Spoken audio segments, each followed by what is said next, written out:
I used to train people to drive. Here's how they got me to quit.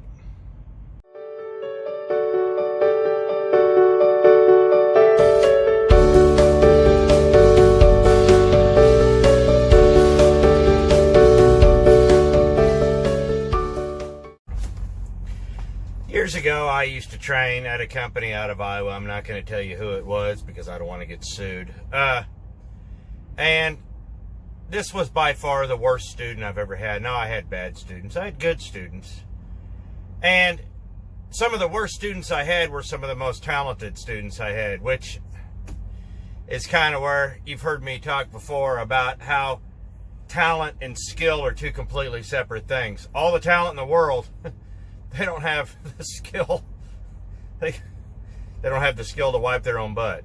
So, this is a story about the worst student I ever had. And somebody was asking me to tell some stories. I'm not a good storyteller. My stories aren't all that interesting. At least they're not all that interesting to me. But here's kind of a humorous one. And it ended, well, in victory for me. So, here we go.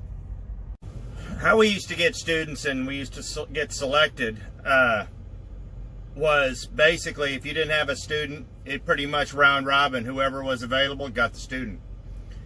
And it got to the point there once or twice where I was literally throwing one guy's stuff out one door and dragging one guy's stuff in the next at the same time. I literally was handing a guy bags while grabbing the other guy's bags, and I never liked doing that.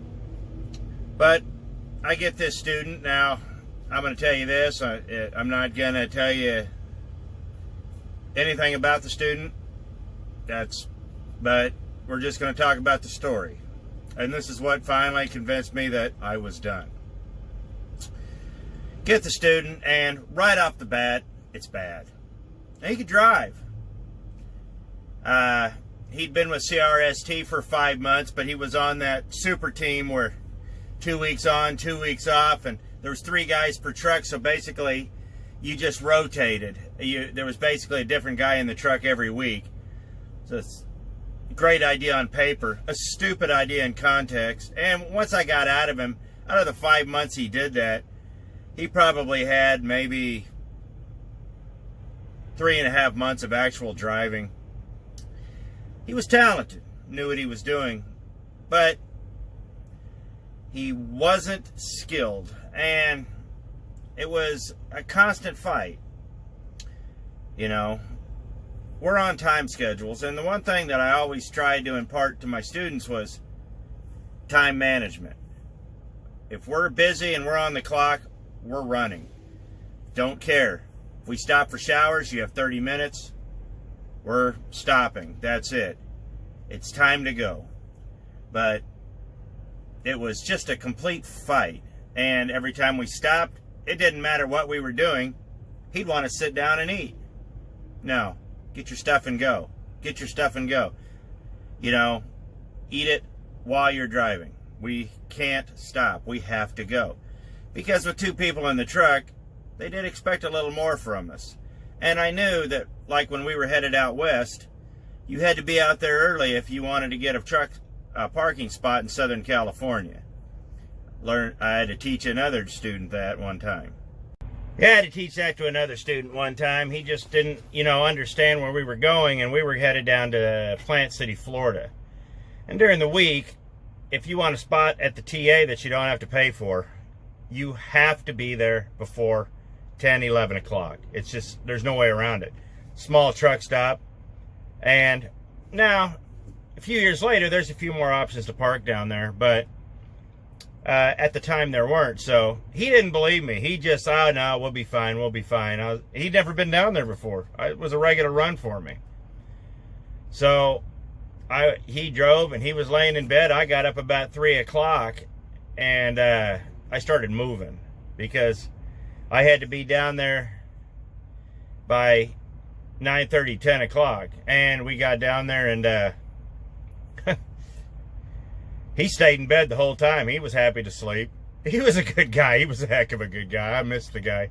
Sadly, he died of a heart attack a few years ago, and he's missed. He became a good friend, but He was a really nice guy out of Gary, Indiana. But anyhow, we get down there and he's still in bed. And I said, hey, come here, look out the window. He looks out the window and he's like, holy crap. I said, yeah, that's why we got to get here, man. We literally, at 9:30, 10 o'clock, we literally got the very last spot in Steffner. So, at the TA there, just outside of Tampa. That's why we had to go. I mean, you learn these things over time, and when you're training, these are the things you have to put to use and you have to impart to your students. So, we were headed down to Los Angeles, and we had to stop in, we were going to stop in Bakersfield and do a reset. We had to do a reset. It was just, there was no way around it. We were both out of hours. We've been running hard. But in order to do the reset, we had to boogie. Now, mind you, up to this point, he'd been with me about a week and a half, and it had been just an absolute constant fight. There were certain things I could not do because as a trainer, I'm kind of hamstrung, you know, through the company. And there was a lot of things I could do. Of course, some of the decisions I made, especially during this trip, led to a bunch of changes in training. I did affect policy with this one. I wish that was a joke. But started to get very, very nasty, very violent. We got down to Utah, and we come off I-80 in Salt Lake and start heading down towards Beaver. And mind you, we got to go. We're time. I look down, it's in the center lane on I-80 doing 50 and an 80. And I just let him have it.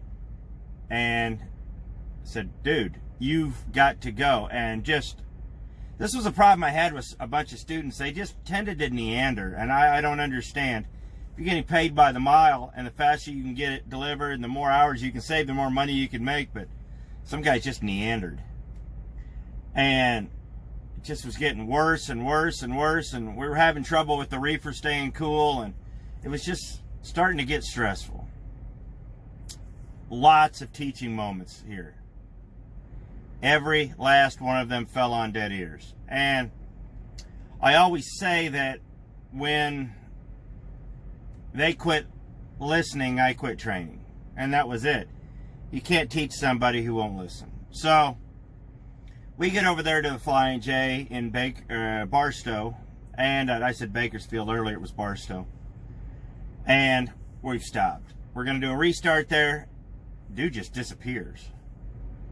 Couple hours, and turns out he walked 1.5 miles to go to a McDonald's when there was an In-N-Out right next door. But so he kept disappearing and coming back, disappearing and coming back. I had no idea what was doing, and so it was probably a good thing because things were starting to get pretty tense. And we finally get over to Riverside and get our load delivered, and then we have to book it all the way to, we got to book it to Bakersfield. From Riverside to Bakersfield, I have to be there that night and deliver, because I delivered at 3 o'clock in Riverside, and I had to pick up that night in Bakersfield. 2 pickups, headed back to, I think it was Hy-Vee, but that's no point. So I'm trying to push him, and he ain't moving. So we get out there on 58, shot back up to basically straight up over to 58, head towards Bakersfield. And out there on 58, he just blew up on me. Started screaming, yelling, cursing.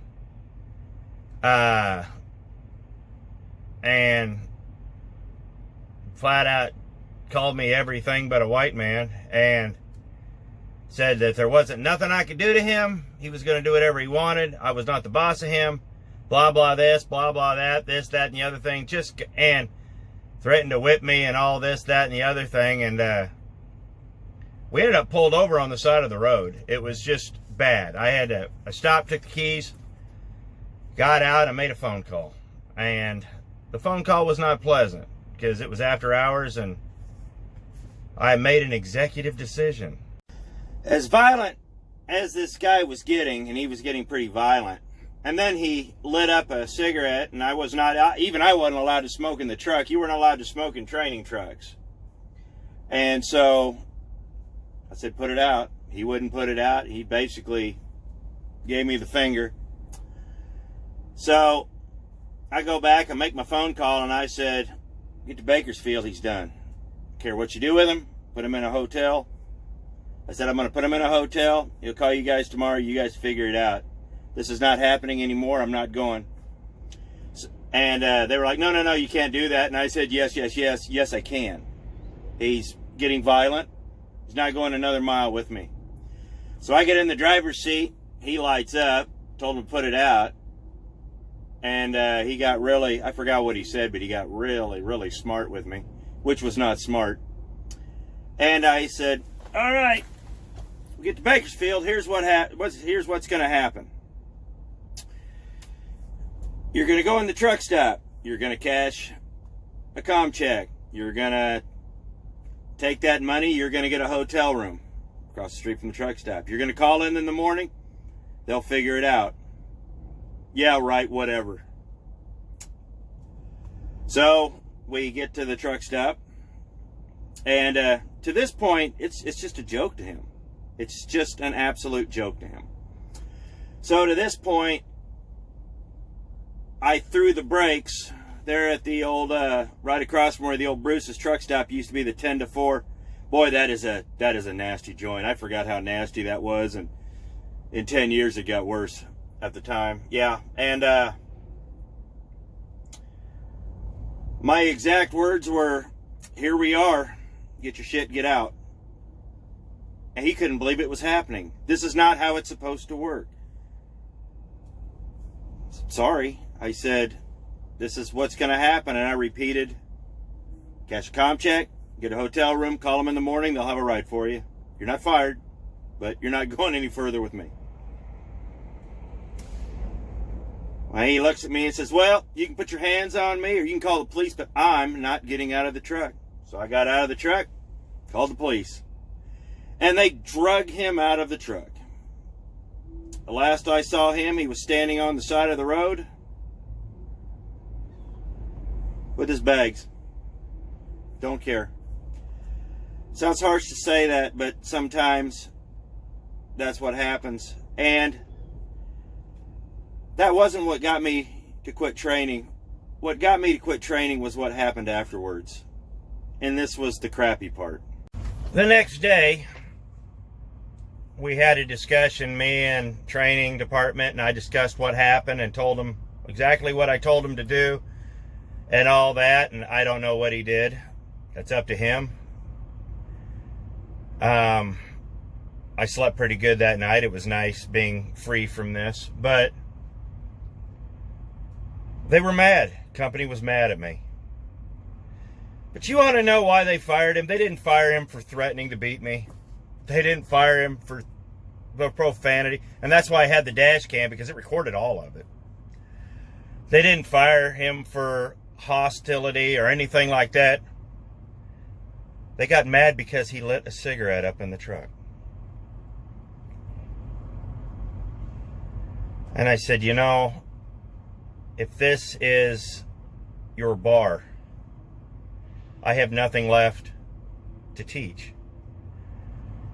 You came to me and wanted me to teach because I'm not just good at what I do, I'm very good at what I do. It's one of about 3 things in this world I'm actually good at. I have something I could teach these kids. Teach them how to drive, teach them the business. You know, give them the building blocks and the foundations, you know, to do good work. And they didn't want to fire him for anything else but smoking in the truck. Just pathetic. And it was right then and there that I was like, we're done. I'm just done training. Now, I did train 2 more guys, and I'll tell you why, because I had made it up in my mind that my last student was going to be a good student, and my last student was excellent. Still talk to the guy this day. He's a great guy. And, you know, we're still really good friends all these years later. But that was why I quit training. When the training department won't stand by and allow the trainer to make decisions, especially one with my experience, there's no point in training. They're not interested in anything I have to do. They just need a hired babysitter for insurance purposes. What good is that? And that was why I quit training. It's not much of a story. That has a happy ending. I eventually, after that last student, bought a truck and went on to wonderful, better things. I'm making 10 times the money I was doing that now, and peace of mind. I sleep better at night, and life is good. So, turn a negative into a positive. But that being said, if you're going to train, make sure you're training for some good people, and make sure those people that you're working for have your back. Mine didn't, and kind of saddens me, because there's a few of these stories that didn't end well, and what can you do? So I appreciate it. Thanks for watching this short story, and I'll see you next time.